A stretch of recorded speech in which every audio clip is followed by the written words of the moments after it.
Hi folks, in this video we discuss some more difficult proofs in first order logic. You learned earlier how to deal with these difficult patterns of a negation wide scope around a quantifier. So if you internalized that lesson, then you should be able to figure out this proof. This one is similar but slightly more complicated than what we saw previously. So pause your videos now and see if you can figure this out.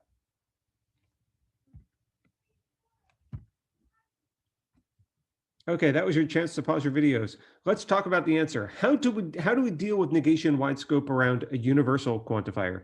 Well, if you remember, this is the most annoying pattern. This is the one that we cannot apply any rules to. We can't apply universal elim to this because of that wide scope negation. And we can't even deal with this immediately. It's kind of like negation around a conjunction where there is no 5-step plan for it. Instead, if you remember from the previous treatment, the only thing that we can do for this is a reductio. There is no other possible solution. And what's nice about the reductio is it gives us something we can at least do a little more work with. It's a negation around an existential. That's still the annoying pattern, but at least it's the less annoying one to deal with. And we should be able to make progress now once we have this first idea. So if this plan didn't occur to you, then you can pause your videos again and see if you can figure out the rest of the proof. I've said a few times that whenever you start a reductio, what you need to do is envision where you're going now, because you should have a new concrete goal in mind. So what I'm going to do is I'm going to put these concrete goals in red. Whenever you start that assumption on line 2, I think you should immediately write this new line right above the conclusion, because we're not even trying to get to the conclusion anymore. We know how to get to the conclusion if we can just finish this reductio proof. It's a negation intro. So my new goal is this contradiction symbol. If you don't write that in, I think it's really mysterious. It's incredibly hard to see what you should start doing on line 3. It's only if you think about where you're now going that you can figure out the rest of this proof.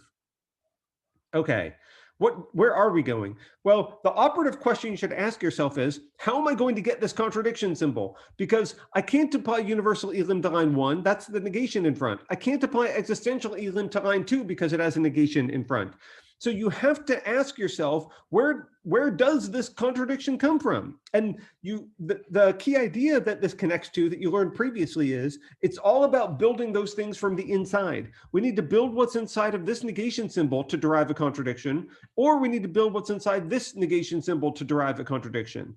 Now, you shouldn't jump to the existential one. We talked about this in the other video on this type of pattern. If I could have proven this thing inside the negation of my existential one, then I could have just proven it in my conclusion and I didn't have to do this silly reductio and waste all this time. So I have to use my premise. It's only by building the thing that contradicts my premise that this reductio proof is actually going to work. So that's what you need to envision is the thing that you need in place of those question marks.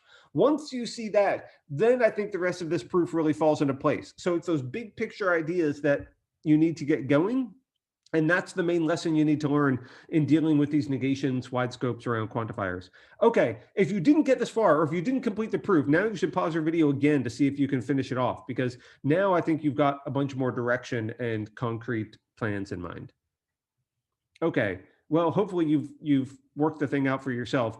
Let's talk about what you should be doing next, because we're not trying to get to the conclusion anymore. We said all we need is the contradiction symbol. Now we're not even trying to get to the contradiction symbol. We're trying to get to this universal quantifier, because I know how I'm going to get the contradiction if I can get this universal quantifier. I precisely wanted this thing because it contradicts line 1, my premise. So I just need to worry about the main connective of this. And this is where life starts to get easier, because I love universal conclusions. All you have to do is assume a new arbitrary constant and then try to prove the formula inside the scope of your universal quantifier. So what's great about universal conclusions is they tell you a concrete plan of action. They tell you exactly what sort of steps to start following. So I need to assume an arbitrary n because I haven't used any of those arbitrary names yet. So I'm just going to pick the first one. And I also need to, like we said before, write where I'm going. I'm trying to get to the thing inside the scope of that quantifier on the last line of the subproof. Because if I can prove that, the universal intro rule tells me I can put the x in for the place of the n and stick that universal quantifier in front. So now I have even another more concrete goal. Every time I keep sort of developing my strategy in this proof, it gives me more and more concrete goals to work with. Now this Again, look at line 3. See, this doesn't tell me what to do because there is no formula for here. There's no elim rules I can apply to this. It's again noticing that there's my main connective of my new goal is a negation, and that tells me why not try a reductio. What I'm going to do is assume the opposite of it, and again, put in that contradiction symbol. That tells you where you're going. I need to now derive a new contradiction. And now that I've buried myself this far deep in here, eventually you might realize that I'm going to then start building this one from the inside. And that might have told you what you want to do next. Disjunction intro is the key idea. If that didn't occur to you for line 5, then maybe what you could have done is you could have written right above the contradiction symbol, that existential claim. And then once you see that existential claim, you see that we have to build the disjunction first in order to put the existential quantifier wide scope around it. So now, once we've gotten this far, we're pretty much done. I'll just talk through all the justifications so that you can make sure you got the same thing I did. This is existential intro on line 5, the disjunction that we built. I'm just putting X's in the place for the N's. Then by design, that thing on line 6 contradicts my assumption on line 2. That allows me to finish this reductio on line 8, which is, of course, a negation intro, and I'm just citing that subproof. That is the thing that allowed me to do universal intro. So then I just cite the subproof that I started by assuming the arbitrary name. And then finally, I can prove my last contradiction symbol by line number 1 and that universal that I spent all that time building.